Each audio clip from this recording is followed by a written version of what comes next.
Welcome back to another videos. आज India का एक मैंने अच्छा काम देखा जिस पे मैंने चाहा कि मैं इंडिया को अप्रिशिएट करूं।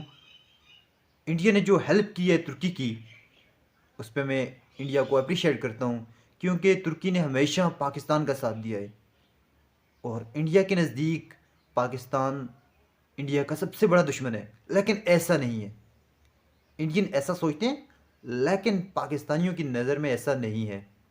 पाकिस्तानी चाहते हैं कि इंडियंस और पाकिस्तानी अवाम खुशी के साथ, अमन के साथ रहें। तो इंडिया ने जो हेल्प की है तुर्की की, मैं उस पे इंडिया को अप्रिशिएट करता हूँ।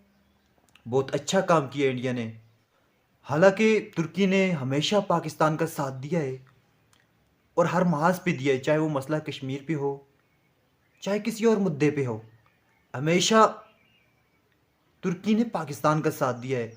लेकिन इंडियंस का जो ये इक़दाम था तुर्की की मदद, और माशाल्लाह खुले दिल से मदद की है इंडिया की आवाम ने, इंडिया की गवर्नमेंट ने तुर्की की, एक अच्छा काम है।